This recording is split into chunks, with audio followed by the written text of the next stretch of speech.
Hello, everybody. Welcome back to Testimony Tuesday. I am BJ Garrett, Executive Director for Christ-Centered Abortion Recovery and Education. And today I am here with my friend, Deb. Deb, welcome to our program. Introduce yourself, my friend. Hey, I'm Deb from Longview. Nice to meet everybody. Well, I just love this lady so much, and we're going to dive into her story, but I just want you to know that this woman is the absolute full package of bravery and determination. And I just absolutely adore you. And I know everyone that's going to watch this episode is going to love you as well. And so let's just dive right in and take us back. And obviously, we're going to talk about abortion because that's part of your story. But let's go back a little bit further than that.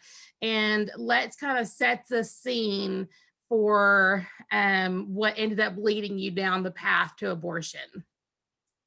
Well, originally I was, as a child, I was raised up a pretty abusive situation, and which left me pretty much very submissive and, not knowing anything about the world.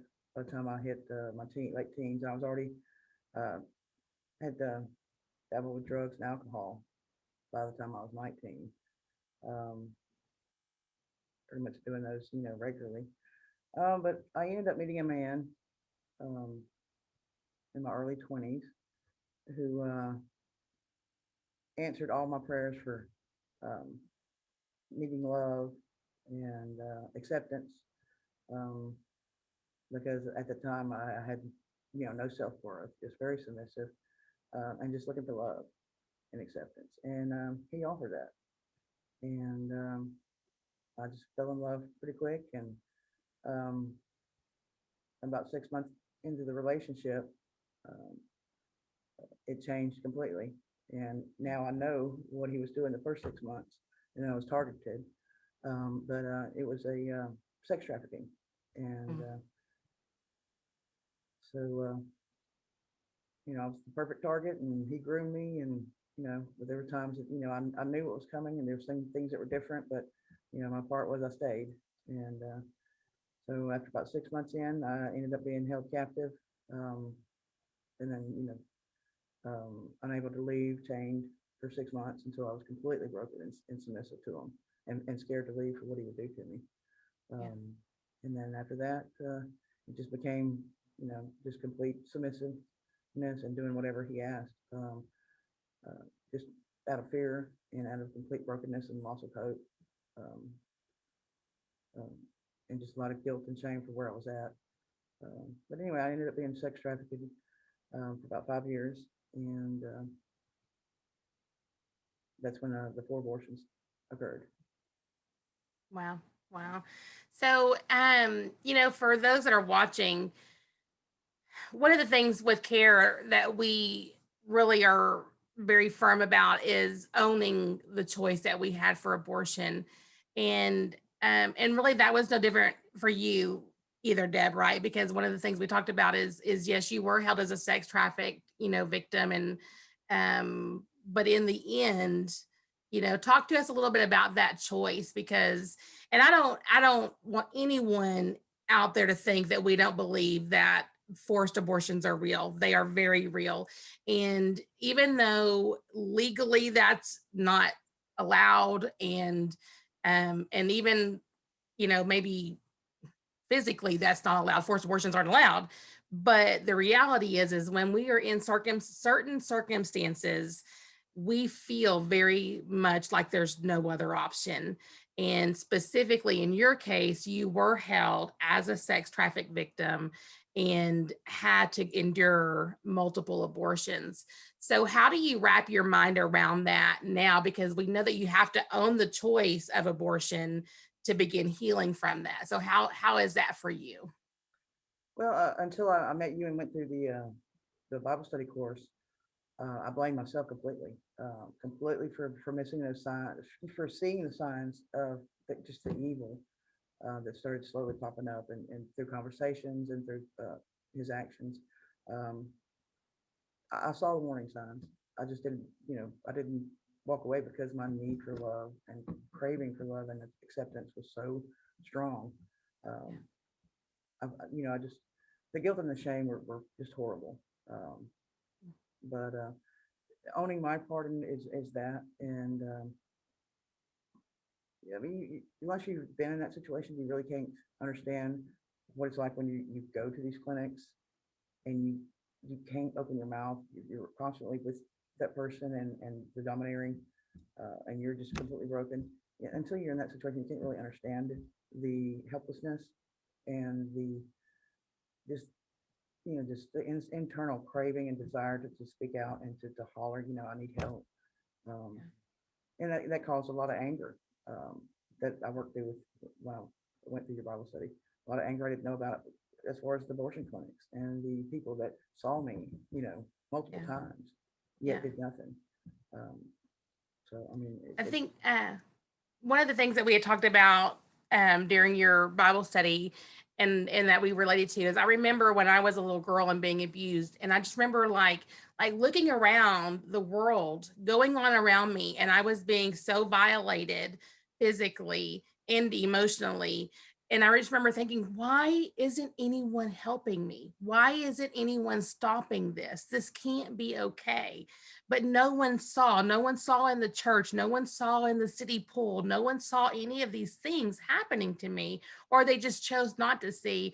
And when you talk about going into the abortion clinics and that desire to cry out, it almost just like begging someone to rescue you, but they don't. And it's so devastating. It breaks my heart so much because I can so relate to that, just that feeling of helplessness and almost begging someone to just recognize that I'm hurting. I don't want to be here. I'm held against my will. Help me. But they don't. They just take you into the next room and they end the life of your child again and again and again and again for you, because you had 4 children, right, that were lost to abortion. So now let's get out of that. So you escape from being sex trafficked, and your life's kind of a mess, right? I mean, we're talking about intense drugs and alcohol and oh, yes, for the next abortions for and for the next 20 years, it was just do whatever I could just to block things out, numb everything. I never told anybody. Um, so I mean, it was just, and finally, I just got to living in my car, broken relationships with everybody I knew. The only friends were the dope dealers and the drug addicts, unfortunately. But and then I believe that God has had His hand on me all my life and protected me through several, several things, and has brought me to where I am today. But I reached out and started recovery about 4 years ago. It's been a rocky road since then, with stopping numbing everything. All the memories came back. The PTSD came with it, the disassociation, the trauma. It's just been a battle, but God's been working it out one step at a time. It took 2 years to get over the trauma and the PTSD and work through everything, but He knew when I needed to walk through this with you. I mean, he laid everything out, and when we first met.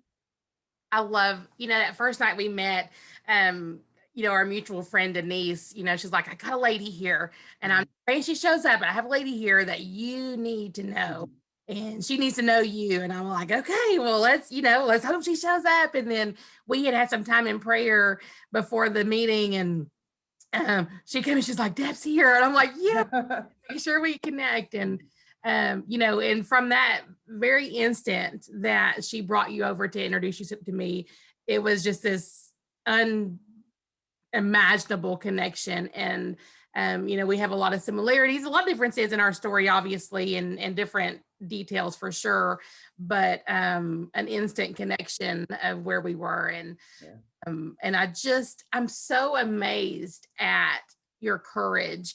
And if you're like me, people tell me that all the time, like, oh, you're so courageous. I'm like, you don't even know. I'm like, I am a scaredy cat. I am terrified to be on these videos. Every week when I do these videos, I hate doing them. I'm just like, oh, another one, but we show up and we tell our stories. And and even when we were praying before we started recording this, it's just the reality is that you are here and God has saved you. And I love how you give God all the glory. And when we did our Bible study together, I mean, wow, if you're watching this, and Deb, you just chime in, because these Bible studies are not easy work. And Oh, no. from abortion, from your past, and whether it's one abortion or 10, whatever your story is, or why you chose abortion, it's hard work, right, Deb? I mean, this is not like it's a beautiful home that we rent, but it is not a fun, relaxing retreat. This is hard work. And we are digging deep into scripture, and we are talking about hard things. And we're working through this junk with Yeah. with God's words and God's help and God's grace. But we get through it, and on the other end, it's amazing, right?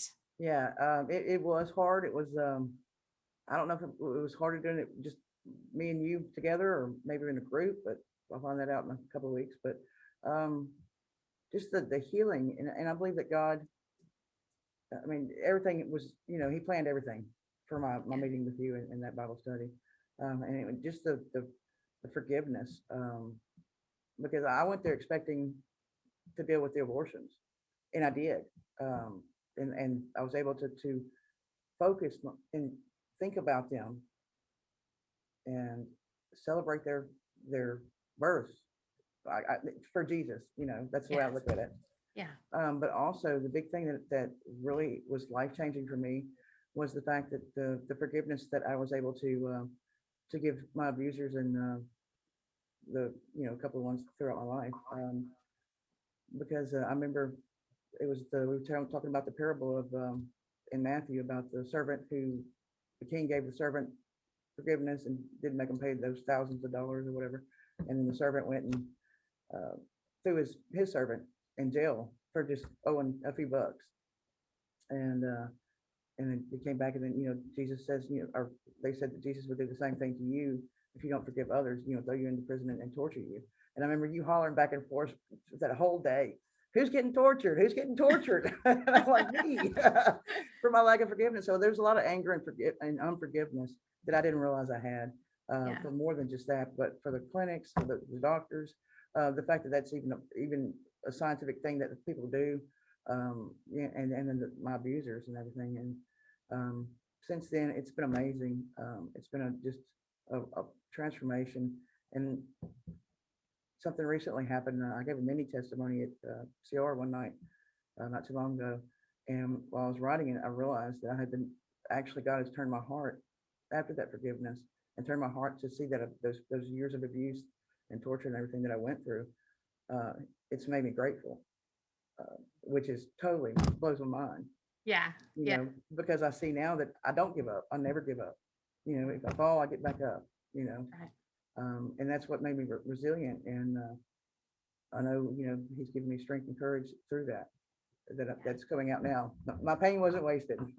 Yeah. Our pain is never wasted. Nope. Not one teardrop falls without him being aware of it. It says actually he bottles up our tears. And I think that and I know it's a fact that he will use our pain, every single ounce of it, if we allow him to. And I love how, that very first time I met you, you're like, I feel like I'm supposed to do something with, but I'm terrified. I don't know what it's going to look like.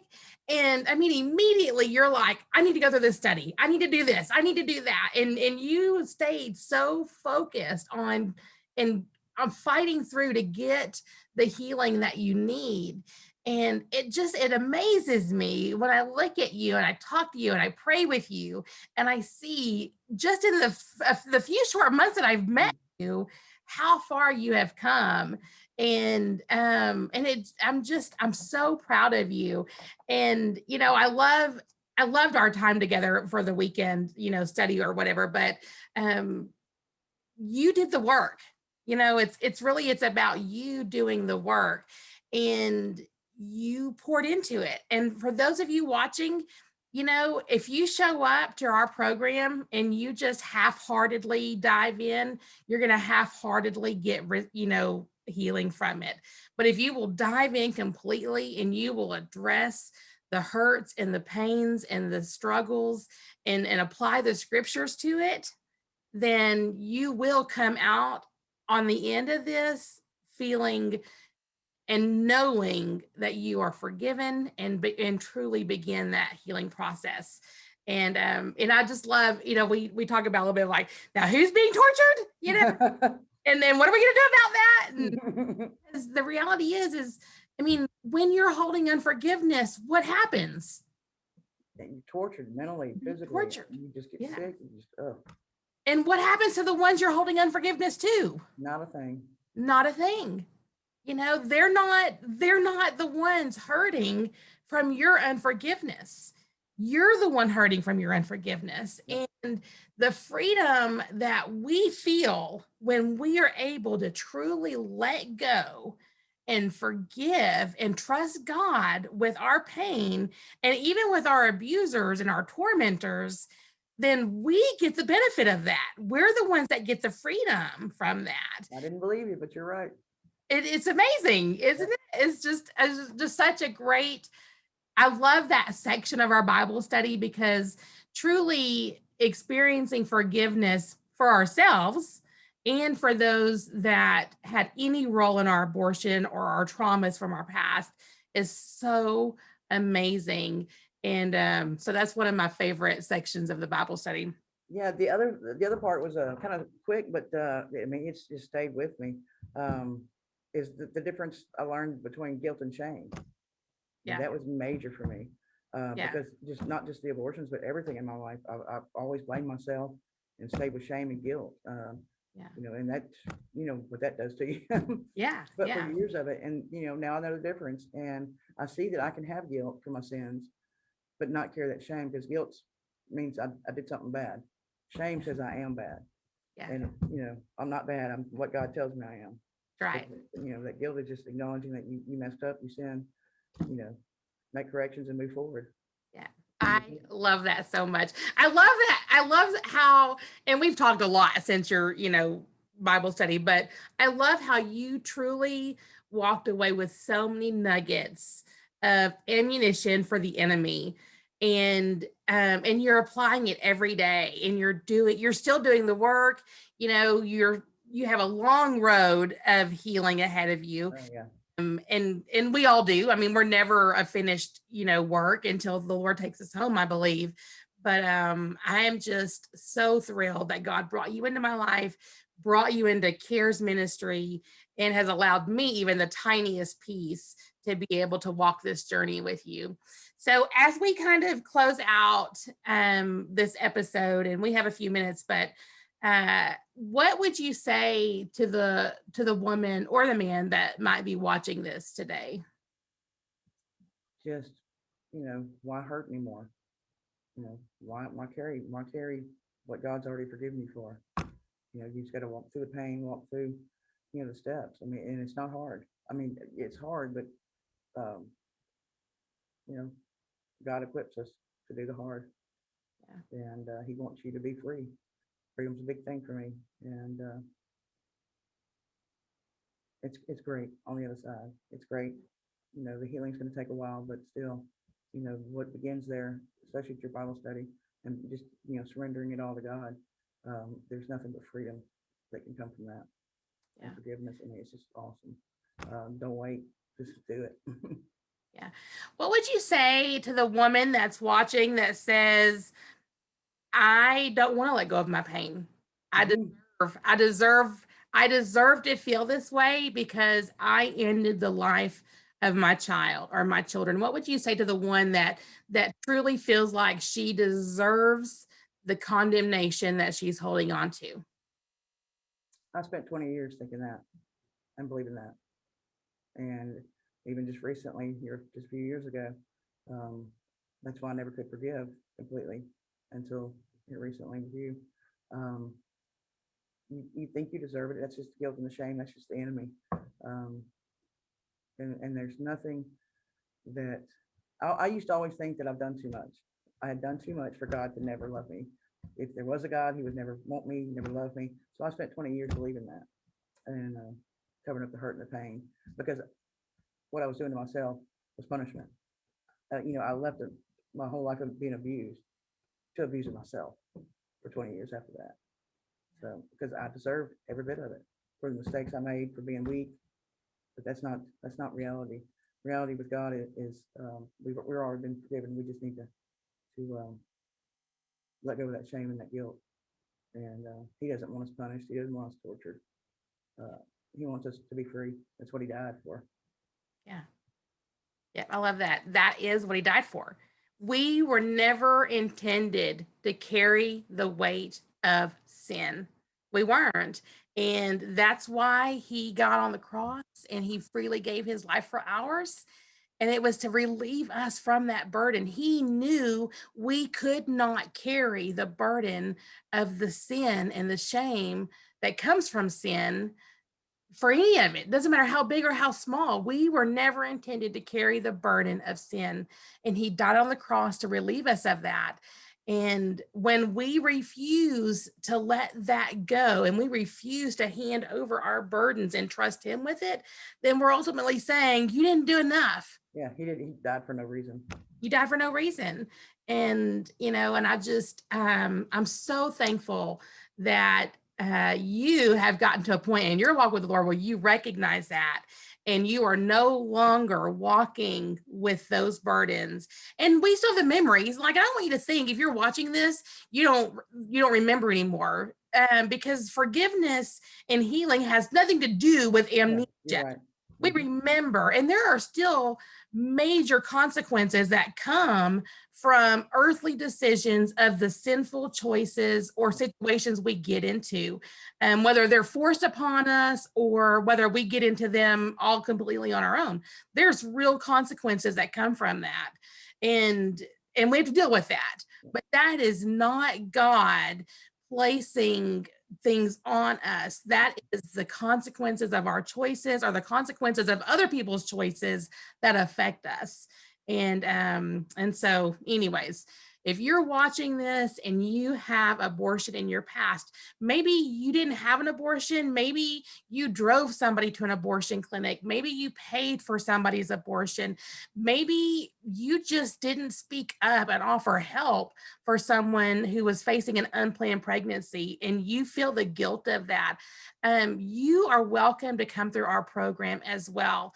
Our Bible study is to heal from the hurt of abortion. And obviously the primary target audience is for those who have actually chosen abortion. But if you have any role that abortion has hurt you emotionally and spiritually or physically, then we want you to know that you are eligible to come through our program. It is dynamic. Is there anybody that you think should not come through our ministry? No. Men, women, family members, just maybe to understand, just Yeah. Like I said, I'm excited to come back because you never know. I didn't expect what God did for me there that time. Yeah. Yeah. So I'm excited to see what else he opens up and brings healing to. And lots of women come through more than once. That's very common. I've been through, I don't even know how many studies myself at this point. And every single time there's just another layer of healing that comes. And what I love so much is you left our weekend study and you went and you were just like, the woman of the well, you got to know what this ministry did. And within days, you're like, I've got this friend that needs to come in, this friend that needs to come in. And now we're doing another, weekend in May and you're bringing friends with you. And I just love that. It's like when you anytime you get healing and you know that God's all up in that, you got to share it. You got to come with me. Yeah. Follow me. Follow me to the one who heals. Yeah, it's awesome. Well, girl, I love you. If you are watching again this show, please like, share, comment, help people see Deb's story, because there are people that that you may not know that they're hurting from abortion, or maybe from a secret life of trauma like me and Deb have experienced.